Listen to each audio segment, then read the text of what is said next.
मीठी नदी घोटाला केस में एक्टर डीनो मौर्या से पूछताछ होगी। डीनो मौर्या को ईओडब्ल्यू के ऑफिस बुलाया गया है।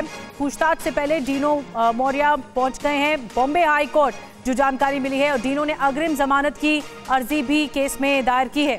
बॉलीवुड अभिनेता हैं डीनो मौर्या और इस मामले में मुश्किलें बढ़ सकती हैं क्योंकि पूछताछ करना चाहती है ईओडब्ल्यू, इसीलिए ऑफिस में बुलाया गया है। और आपको बताते हैं इस केस के बारे में, मीठी नदी घोटाला केस, डीनो से पूछताछ आखिर क्यों? दरअसल मुख्य आरोपियों के साथ इनका कनेक्शन बताया जा रहा है। जो खबरें सामने आई हैं, आरोपियों से बातचीत के रिकॉर्ड भी सामने आए हैं। ठेके से जुड़ी कंपनियों से संबंध है, ये इस तरह मुमकिन है, ये कनेक्शन है। डीनो मौर्या के जरिए मनी लॉन्ड्रिंग की जांच होगी जो ईओडब्ल्यू की टीम करना चाहती है। गवाह या संदिग्ध के तौर पर तफ्तीश को आगे बढ़ाना चाहती है। अब आपको दो तस्वीरें दिखाने जा रहे हैं जो महाराष्ट्र का दर्दनाक सच बयां करती है। एक और मुंबई की मीठी नदी में गाद निकालने की जो परियोजना को लेकर घोटाला हुआ, उसकी जांच की जा रही है। पुलिस के मुताबिक ठेकेदारों ने गाद बाहर ले जाने के लिए फर्जी बिल बनवाए और पूरे घोटाले के चलते नगर निगम को 65 करोड़ से ज्यादा का नुकसान हुआ। दूसरी तरफ महाराष्ट्र में शहर शहर सैलाब आया हुआ है, कहर दिखाई दे रहा है। लातूर से अहिल्यानगर तक 8 जिलों में बारिश और तूफान ने आम आदमी का जीना मुश्किल कर दिया है। तो ये अपने आप में कई सवाल उठाता है कि एक तरफ तो घोटाला हुआ, उसकी जांच चल रही है, तो दूसरी तरफ जो पूरा महाराष्ट्र है, कई जिले हैं वो बाढ़ बारिश की वजह से बहुत ज़्यादा प्रभावित हैं। जयप्रकाश, इससे पहले मैंने आपसे जानकारी ली थी कि मौसम विभाग की तरफ से क्या अपडेट मिला है, लेकिन ये जो ताज़ा मामला है मीठी नदी घोटाला, इसके तहत जांच की जा रही है। लेकिन इसके जद में अब एक्टर डीनो मौर्या आ गए हैं, बॉम्बे हाई कोर्ट भी वो चले गए हैं, लेकिन आरोप उन पर क्या क्या है एक बार फिर से हम जानना चाहेंगे।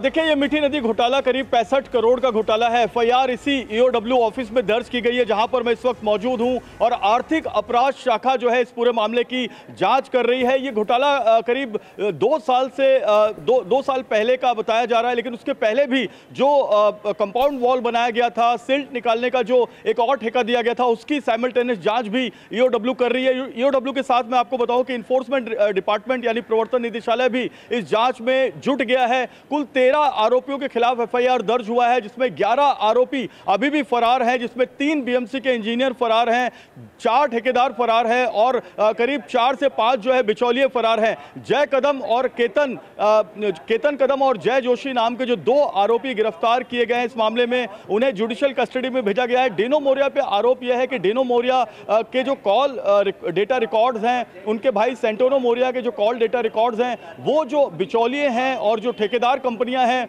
उनके साथ उनके कन्वर्सेशन की डिटेल्स मिली है, ऐसा ईओडब्ल्यू सूत्रों का बताना है। और ईओडब्ल्यू सूत्रों का यह भी कहना है कि जो नाला सफाई का काम दिया गया था, सिल्ट निकालने का, गाद निकालने का जो काम दिया गया था, वो काम दिलवाने में जो बिचौलियों ने भूमिका निभाई, यानी केतन कदम ने जो भूमिका निभाई, उस केतन कदम के साथ मौर्या फैमिली के संबंध बहुत घनिष्ठ हैं, बहुत सालों से है और कुछ राजनेताओं के साथ भी इनके संबंध हैं। तो क्या केतन कदम ने डीनो मौर्या और सेंटोनो मौर्या का इस्तेमाल इस ठेके को दिलाने के लिए, ठेकेदारों के लिए किया, और क्या किसी राजनीतिक परिवार का इस्तेमाल किया गया? इन तमाम चीजों को लेकर यह जांच की जा रही है। और इस मामले में आज दोबारा डीनो मौर्या को ईओडब्ल्यू के ऑफिस बुलाया गया है। ईओडब्ल्यू के दफ्तर एक बार उनका बयान लिया जा चुका है, सोमवार को करीब 6 घंटे तक उनका बयान हुआ है। आज दोबारा उनके बयान लेने के लिए उनको बुलाया गया और साइमल्टेनियस वो बॉम्बे कोर्ट भी गए हैं अपने अग्रिम जमानत के लिए।